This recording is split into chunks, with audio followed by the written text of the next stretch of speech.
Chers frères et sœurs, naturellement, ma compréhension des mystères de Dieu est limitée. Et qui peut voir dans le cœur immaculé de la Sainte Vierge? Mais il me semble qu'elle était dans un état d'oubli total d'elle-même, parce qu'elle est très bouleversée par cette salutation de l'ange. Je te salue, chaire, réjouis-toi en grec. C'est dommage, c'est mal traduit. L'ange dit chaire, réjouis-toi. Comblé de grâce, que charitomene. Le Seigneur est avec toi. Que charitomene, comblée, pleine de grâce. Probablement, la Sainte Vierge s'est considérée elle-même pas importante. Elle était pieuse, elle était totalement dévouée à Dieu, elle s'est même consacrée à Dieu comme les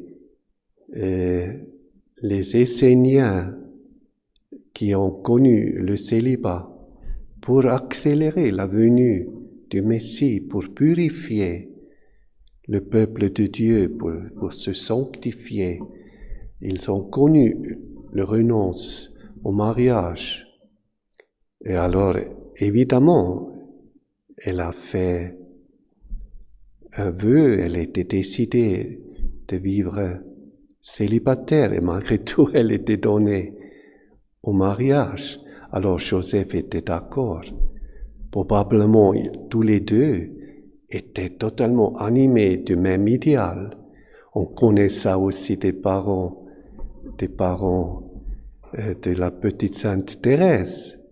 D'abord, ils étaient décidés de renoncer à la sexualité. Ils n'ont pas encore compris leur tâche la plus profonde. Parce que la première chose qui comptait, c'était de se donner à Dieu, de s'appartenir à Dieu, tous les deux. Alors c'est clair que Joseph et Marie, là, il y avait eu une concordance de cœur. Et malgré tout, elle était protégée par un homme, parce que c'était très difficile en Israël de vivre comme femme, comme veuf, comme femme, surtout si on est jeune et seul, et aucun n'a compris ça. Alors, elle se réveille, elle est comme réveillée, elle se considère la moindre servante de Dieu. Jamais elle aurait pu s'imaginer qu'elle jouait ou qu'elle jouera un rôle si important pour le peuple de Dieu, pour l'Église à venir, pour toute l'humanité. Elle était dans un oubli total d'elle-même. Elle ne s'est pas connue. Elle n'a pas connu sa destinée, sa vocation la plus profonde. Cette vocation s'est développée peu à peu, toujours plus dans sa vie, comme c'est aussi le cas pour nous. Pour cela, elle gardait tout dans son cœur et la contempla, mais elle ne s'est jamais cassé la tête.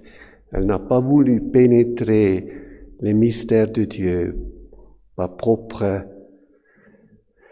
par une propre initiative ou par une curiosité ou par une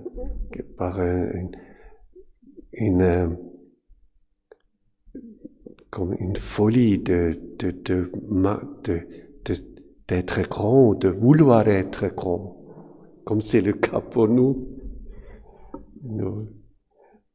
Moi, j'ai voulu être grand quand j'étais jeune. Un grand saint. J'ai voulu devenir un grand saint. Ça, c'est toujours un peu dangereux. Alors, mais la Sainte Vierge était vraiment totalement humble. Elle s'est considérée petite, peut-être pas importante. Et là, l'ange s'adresse à elle avec des mots inspirés par Dieu et l'appelle comblée de grâce et elle se réveille. Elle tombe comme des nuées. Ce rideau qui a caché aussi son propre état de grâce, des propres yeux, d'une manière qu'elle ne s'est jamais adorée elle-même, comme Lucifer, qui avait aussi beaucoup de lumière, beaucoup de dons de Dieu, mais il s'est adoré lui-même. Il s'est considéré un petit Dieu, ou même comme Dieu, ou je ne sais pas. En tout cas, c'est l'orgueil, c'est une folie. Mais ça, ce n'était pas le cas pour la Vierge. Pour cela, elle est bouleversée. Elle rougit presque. Elle s'en rougit. Et malgré tout, elle est un personnage forte. Elle est une personne qui repose en elle-même, qui est dans la grâce de Dieu, qui est préparée à cette rencontre, à l'incarnation. Elle peut demander humblement, mais elle demande comment ça va se réaliser.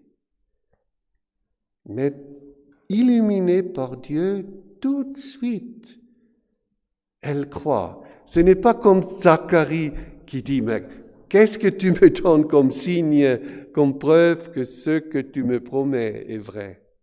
Là, l'ange Gabriel était un peu, comment dit-on, c'était pas juste de douter. Il rappelle, écoute, moi je me trouve en face de Dieu. Je suis en face de Dieu. Qu'est-ce que tu t'imagines que je dis des mensonges là? C'est aussi pour nous important de rester toujours en face de Dieu, réfléchir en face de Dieu, agir, décider en face de Dieu, vivre dans le regard de Dieu, être toujours en face de Dieu, parce que là, on devient un adorateur en esprit et en vérité, aussi en véracité. On se reconnaît nous-mêmes, soi-même, tels que nous sommes des pécheurs, des pauvres. Mais la Vierge reconnaît qu'elle est choisie de devenir la mère de Dieu, d'enfanter un fils qui est engendré par la puissance de Dieu, pas par un homme. C'est un immense miracle.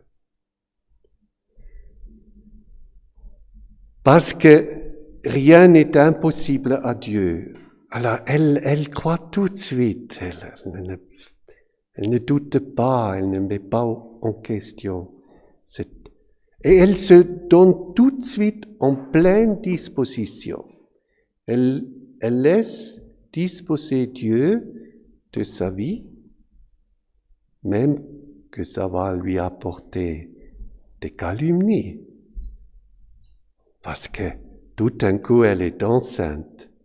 Et ce n'est pas Joseph. Encore quand Jésus était adulte et dans sa mission publique, il lui reproche du Messie. Nous ne connaissons pas l'origine, mais de toi, nous savons que tu viens d'une adultère.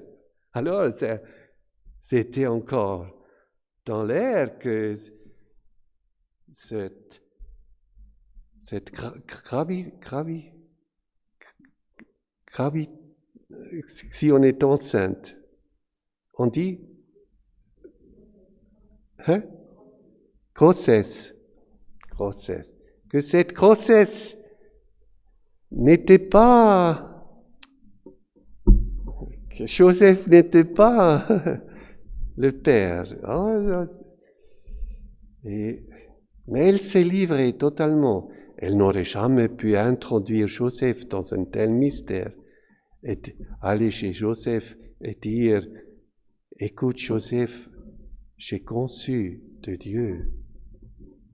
Ça surpasse chaque homme. Alors elle a dû l'abandonner. Ça nous montre aussi son attitude de foi. Totalement, elle s'est totalement livrée. C'était une situation incroyable. Elle a su qu'elle fait mal à Joseph. Et que Joseph est mis à l'épreuve, vraiment. Elle n'a pas pu agir. Elle n'a pas pu expliquer, consoler, illuminer. Elle a dû laisser tout à Dieu, qui a pris cette initiative. Et c'est le même ange qui a illuminé Joseph. Ne crains pas de prendre Marie chez toi. Et lui aussi, il croit tout de suite. C'est incroyable. Il croit à l'ange, il obéit, il agit humblement, fidèlement, purement du cœur. Et comme ça, ce couple saint est devenu l'abri du Fils de Dieu incarné. Quand l'ange dit qu'il est engendré par l'Esprit Saint, alors c'est clair que Dieu est son Père. Ça, c'est presque physiquement clair. Alors, pas de doute que Jésus est le Fils de Dieu. C'est l'Évangile, c'est tout clair. Et aussi Jésus a toujours su qu'il venait d'en haut. Et pour cela, il sera appelé Fils de Dieu, pas seulement appelé dans une manière symbolique ou analogique. Non, et ça c'est le langage hébraïque. Il est appelé comme ça parce qu'il est le Fils de Dieu. C'est pourquoi il est appelé Fils de Dieu. Et la Sainte Vierge enfante alors le Fils de Dieu.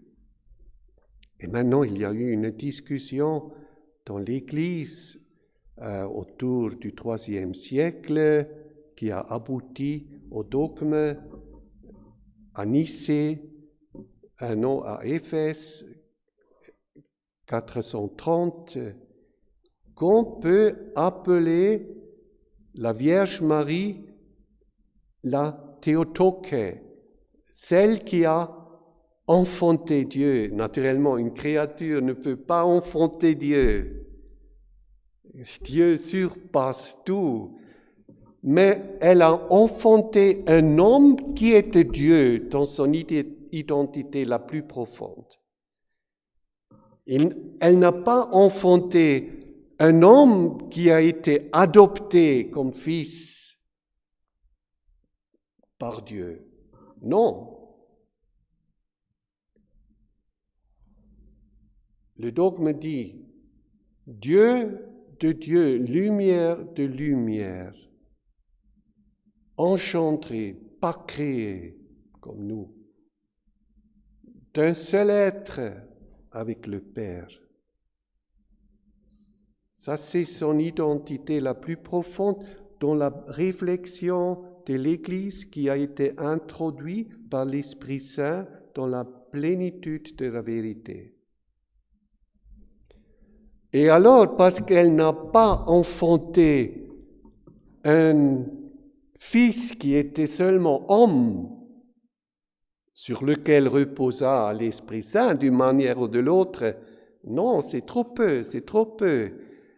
Elle a enfanté un bébé, un fils, dans lequel reposa la plénitude de Dieu physiquement, écrit Saint Paul.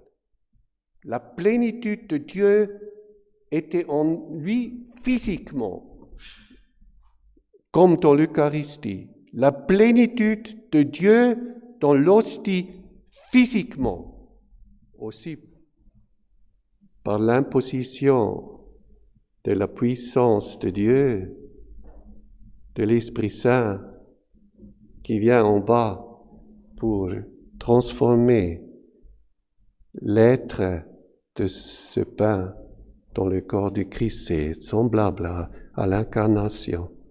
C'est seulement possible parce que Dieu s'était incarné. Sinon, ça serait impossible, l'Eucharistie. Seulement un homme qui est Dieu a un corps dont il peut faire un sacrement de communication de tout son être divin, la vie divine et son amour divin.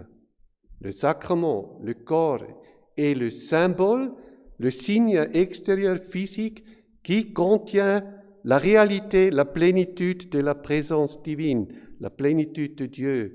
Alors, le corps du Christ était le temple de Dieu réel. Là, c'était la présence de Dieu. Détruisez ce temple et moi, je vais le réédifier le 3e jour. Il était le temple réel, Immanuel, Dieu parmi nous, Dieu avec nous, physiquement. Ça ne peut pas être assez concret, ça doit être vraiment totalement concret.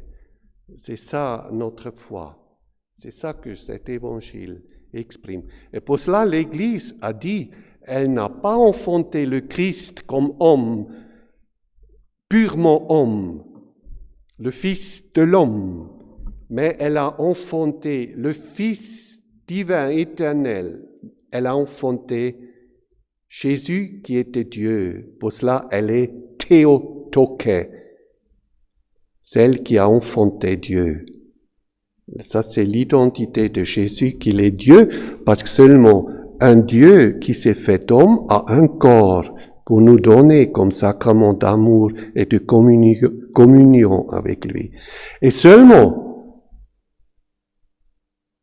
un homme qui est Dieu peut dire, celui qui mange mon corps, ma chair, possède la vie éternelle. Comment peut-il nous donner sa chair? Là, les disciples se sont éclipsés, n'ont plus voulu. Ça, c'est insupportable ce qu'il dit, mais il a dit la vérité. Parce que Jésus a très bien connu son identité. Déjà avec 12 ans, il reste dans le temple qui est la maison de son Père. Naturellement, la Sainte Vierge n'a pas encore réfléchi comme moi, comme théologue, sur la Trinité. Elle a vécu la Trinité, si tu veux, mais pas, elle était introduite dans ce mystère que Jésus appelle le Dieu d'Israël son papa. Ça vient du langage de l'enfant. Papa, ça veut dire papa. C'est inouï. Qui oserait dire à Dieu, tu es mon papa? Qui parmi nous oserait d'utiliser un tel mot pour s'adresser à Dieu? Et ça, ce n'était pas enseigné par Marie ou par Joseph. Ça, ce n'est pas éducation religieuse des bons parents qui apprend à l'enfant à prier. Ça venait de l'être de Jésus, de sa vie intérieure, de son identité la plus intime, la plus profonde. De là jaillissait cette conscience divine qu'il est le Fils éternel et que le Dieu d'Israël est son papa. Et c'est lui qui l'a enfanté dans le sein, engendré dans le sein de la Vierge, et qui l'engendre depuis toute éternité. Et comme ça, et l'Esprit Saint, c'est le médiateur, la force divine, l'Esprit créateur, qui crée des nouvelles réalités. Alors c'est la Trinité, mais c'est encore pas tellement réfléchi, mais c'est vécu. Marie n'a pas compris tout de suite qu'est-ce qu'il veut dire avec cela, mais elle l'a gardé dans son cœur, et ça s'est dévoilé toujours plus, le mystère de Dieu, que Dieu est trinitaire. Père, Fils, Esprit, tous les trois personnes, un seul Dieu. La lumière que l'Église a reçue après Pentecôte, après la venue de l'Esprit de Dieu, qui l'a rappelé tout ce qui était arrivé, tout ce que Jésus a dit, comme il a agi, pour qu'elle comprenne qui est Dieu, qui est le Fils, qui est le Père et qui est l'Esprit. Et qui est cette femme-là, la Théotokè, celle qui a enfanté Dieu. Alors, si on fait des fautes là, si on n'a pas des idées claires, on aboutit très vite à des erreurs sur l'identité du Christ. La théologie qui parle de Christ, on appelle christologie, la doctrine sur le Christ. Et la doctrine sur Marie, c'est la mariologie. Et il y a un connexe entre ces deux. Si la femme qui écoute Jésus, et elle est fascinée par la prédication du Christ, et elle éclate, et elle écrit « Bienheureuse le sein qui t'a nourri ». Alors je vous demande, qu'est-ce qu'elle a vu, cette femme? Est-ce qu'elle a regardé la Vierge ou est-ce qu'elle a regardé Jésus? Elle a vu la grandeur de Jésus dans ce moment-là. Elle s'aperçoit que Jésus est outre mesure, que Jésus est un prophète, quelque chose de grandiose. Et parce qu'elle voit, elle a une idée de la grandeur du Christ, elle dit « Bienheureuse la femme qui t'a enfanté ». Alors, le louange s'adresse, elle loue le Christ, la beauté du Christ, la grandeur du Christ, en louant la femme qui a enfanté un tel fils, et qui est la mère d'un tel fils. Ça veut dire, et ça c'est mariologie, nous n'adorons pas la Vierge dans le sens comme nous adorons Dieu, mais en français, on dit « Oh, j'adore cette musique, j'adore ma fiancée ». Ce n'est pas, ça c'est vénération. Adorer peut aussi signifier un peu vénération en français. Mais nous adorons qu'un seul Dieu. Nous adorons seulement le Christ. Nous n'adorons pas une créature. Mais nous vénérons la mère de Dieu parce qu'elle a enfanté Dieu. C'est ça qui fait sa grandeur. Comme si je dis dans la mathématique 10 puissance 2, ça a une autre valeur. 10 puissance 2, ça fait 100. 10 sans l'exposant 2, ça fait que 10. Alors, l'exposant 2, c'est la doctrine, la vénération de Marie. Si j'enlève cela, il reste 10, qui est que 10. Ça veut dire le Christ est seulement un homme. Un homme prophétique, un homme exemplaire, un homme doué d'esprit, mais malgré tout un seul homme. C'est seulement 10. Mais si je dis, elle est la Théotoke, celle qui a enfanté Dieu, et si je mets 10 puissance 2, et ça fait 100. Le Christ est Dieu. Il est homme et Dieu. Mais si j'enlève le 2, j'ai une erreur dans la doctrine sur l'identité du Christ. Alors c'est très important que nous vénérons la Vierge Marie, parce que si on a des erreurs, ce qui touche sa personne, on a tout de suite des erreurs, ce qui touche l'identité du Christ. Si la mariologie est juste inspirée de Dieu, aussi la Christologie révèle vraiment l'identité du Christ. S'il y a des erreurs là, il y a des erreurs là. C'est comme 10 puissance 2 change toute la valeur.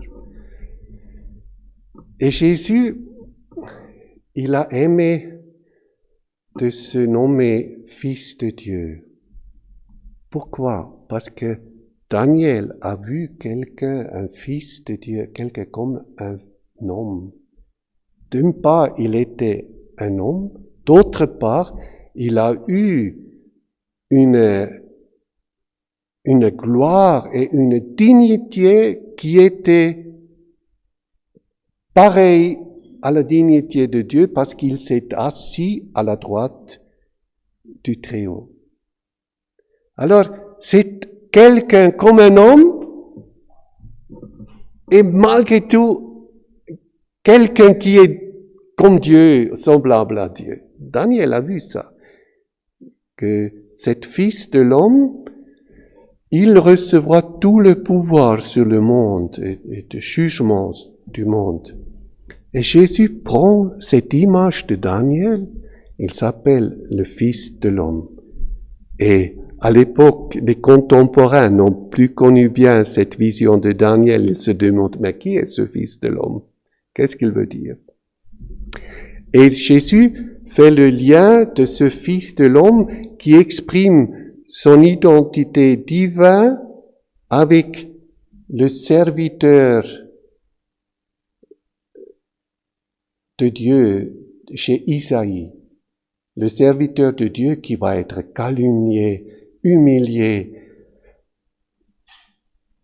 flagellé, détruit totalement, déformé. Quand on se détourne de lui, on ne veut plus regarder cet homme, Pilate dit, ex Roma. On ne peut plus le supporter, le regarder. Ça, c'est l'humiliation. Et Jésus prend ces deux visions, Daniel, la gloire éternelle du Messie, du Fils de l'homme, et le serviteur de Dieu d'Isaïe. Et ça, c'est son identité. Lui est le Fils de l'homme qui va se livrer, qui va être humilié, qui va être crucifié, mais qui va ressusciter le troisième jour et qui s'est mis à la droite du Père et qui est installé maintenant en toute puissance, comme Daniel l'a vu. Ça, c'est l'identité du Christ. Dieu et vrai homme. Et parce que c'est comme ça, elle est la mère de Dieu, On ne pourrait jamais dire Dieu n'a pas une mère. Oui, elle est la mère de Dieu parce qu'elle est la mère de Jésus qui est Dieu de Dieu. Et pour cela, elle est aussi la reine, la nouvelle Ève, la femme éternelle, la création parfaite. Elle est l'épouse de Dieu qui est assise à la droite de l'époux du Christ. Et pour cela, elle est reine. Et nous lui donnons le permis d'exercer son pouvoir sur nous, parce que ça, ce n'est pas une tyrannie imposée, parce qu'elle nous le demande. Elle demande notre liberté. Est-ce que tu veux? Comme l'ange a demandé.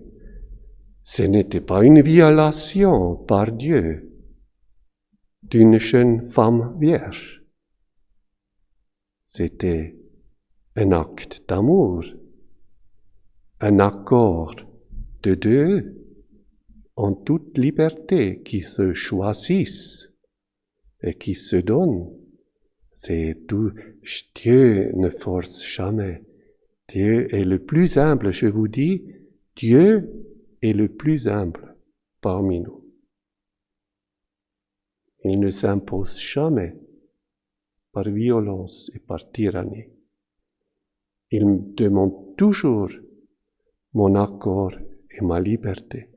Et il me laisse toujours ma liberté, même s'il est le Tout-Puissant qui pouvait m'écraser avec un seul mot. Il ne le fait pas. Il demande, est-ce que tu es d'accord? Voici la servante du Seigneur, que tout m'advienne selon ta parole. Et nous donnons aussi cet accord, qu'elle soit notre mère et notre reine.